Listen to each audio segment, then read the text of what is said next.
In this video, I'll discuss the growth of the poet's consciousness through his visits in Tinton Abbey. The poem Tinton Abbey, written by William Wordsworth, encapsulates the poet's growth of consciousness and change in perception of nature, while he strives to find peace of mind and see into the life of things through the functioning of imagination and memory.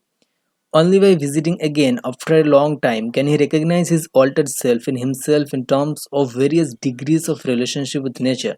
The poem explicitly illustrates the poet's mental fluctuations and progression of consciousness in the process of fabricating meaning from a mere perception of the natural world and the gap that he couldn't understand earlier between him and nature. When he lands in Tinton Abbey after a lapse of 5 years, 5 summers, with the length of 5 long winters, it gives rise to a course of reflection that takes him along a stream of thoughts pertaining to present awareness and into a self introspection. The poet's ability to pay substantial attention to detailed imagery at the very beginning of the poem testifies to the fact that he has evolved into a more mature being from that self who could only simply look at nature objectively without having any conscious thought in the past. As he continues to describe nature, he comes to realize that the aching joys and dizzy raptures of his boyhood no longer hold charm for him now.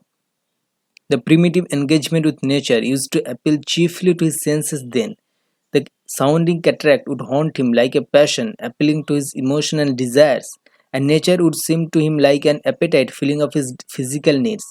Moving back and forth down the memory lane, in a welter of contradictory thoughts, he seems to understand the inability he had back then to extract beauty from a single moment being present in the serene natural ambience of this secluded place surrounded by lofty mountain cliffs.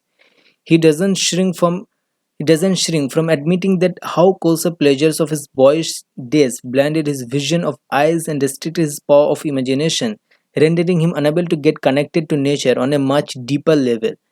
He could then only see what his eyes dictate him to see.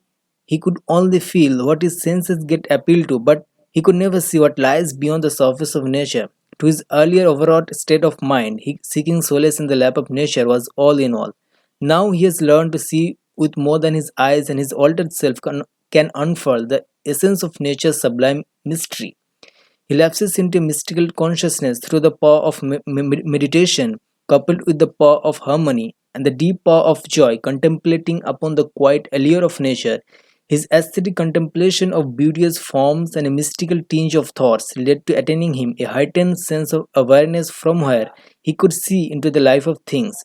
And this is made explicit in the subsequent lines of the poem, where he wishes to portray what he sees as the oneness of the human psyche through the universal mind of cosmos. He could recognize now the uniform power of nature and a sense of belonging to nature in the experience of sublime. Eventually, he reaches a stage of pantheism where he feels a constant presence of Almighty in all thinking things, all objects of thought. This awareness has made him regard nature as his nurse, guide, guardian of his heart and the soul of his moral being.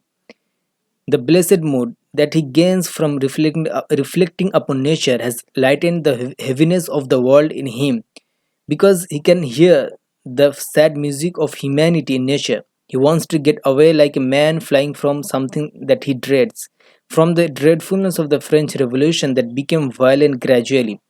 Being disillusioned by the disastrous course of the French Revolution, he turned himself to nature to gain his moral support for life, leaving behind all the hopes for the revolution.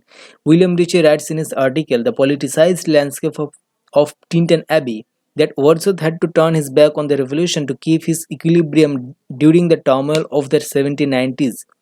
Finally, the poet seeks to establish a reciprocity between his mind and nature that continues to shape his moral being and influence him to perform acts of kindness and of love. Nature becomes a protective layer for him against the trauma of the revolutionary upsurge of that time. In an effort to join the consciousness of past self and present self into a sense of continuity, he turns to the future, hoping that this present experience will persist and will have similar effects in the future. He finds his sister Dorothy as a mirror in which he can look into his past and regains his mental bearings through the relationship and reciprocal sympathy they share. The wild ecstasy that he had 5 years ago in his sister's eyes validates his understanding of nature's beneficence as truth. He wants to transmit to her this knowledge of the efficacy of communion with nature and the transcendent power of memory that helped him tackle the atrophy of the present experience of the fever of the world. He establishes a unified identity, weaving himself together with his sister nature.